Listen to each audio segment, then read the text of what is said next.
કેનેડામાં અત્યારે job crisis વચ્ચે મોટા સમાચાર સામે આવી રહ્યા છે. કેનેડામાં અહીં 1700 નોકરીઓ એક સાથે ખતમ થઈ ગઈ છે, એટલે કે એક સાથે 1700 લોકોએ નોકરી ગુમાવવાનો વારો આવ્યો છે.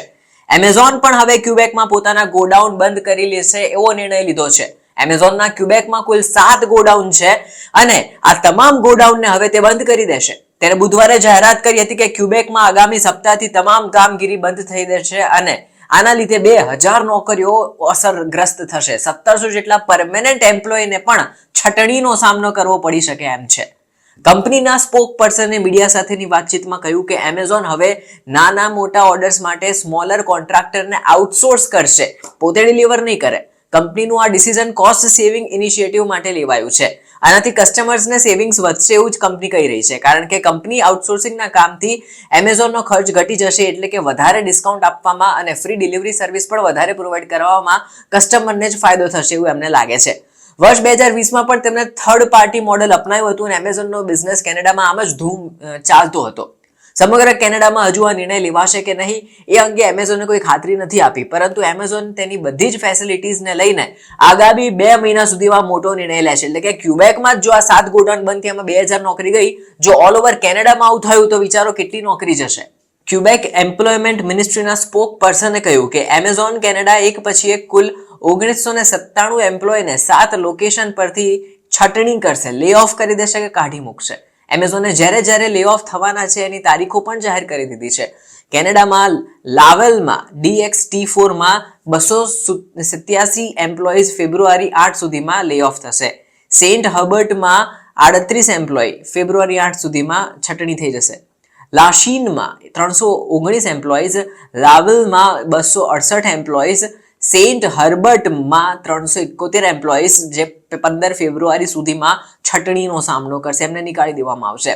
લાશીનમાં 358 એમ્પ્લોઈઝ જે માર્ચ 15 સુધીમાં નીકાળવામાં આવશે. પછી બીજું YLU9 છે, એમાં 356 એમ્પ્લોઈઝ. આમ કરીને કુલ માર્ચ સુધીમાં એ લોકો આ પ્રમાણેની છટણી હાથ ધરશે.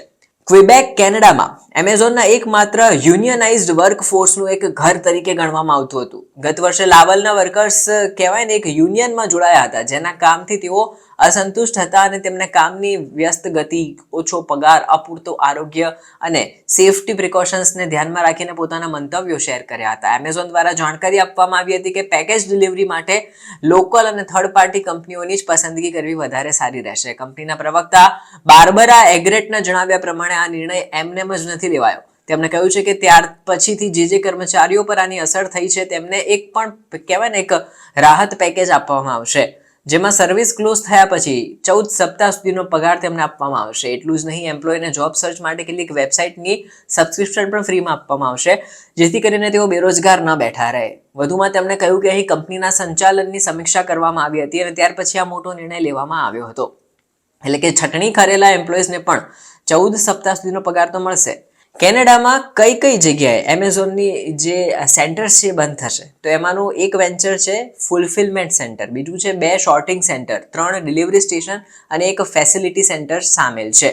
ઉલ્લેખનીય છે કે આ બધી જ જગ્યાઓ બંધ થવાના આરે આવી ગઈ છે. આમાં ટીવી, ફર્નિચર જેવા મોટા સામાનોનું શિપમેન્ટ કરાતું હતું. કેનેડાની નવી technical science and industrialist minister Francois Philippe Champagne social media X ઉપર લખ્યું હતું કે કેનેડામાં એમેઝોનના સંચાલનના પ્રમુખને પોતાની આપત્તિઓ બતાવવાનું અને તેમના ઉપર ચર્ચા કરવા માટે તેમને સંપર્ક કર્યો હતો અને આ મોટો નિર્ણય કેમ લેવાયો એ અંગે પણ અત્યારે ચર્ચાઓ ધમધમી રહી છે.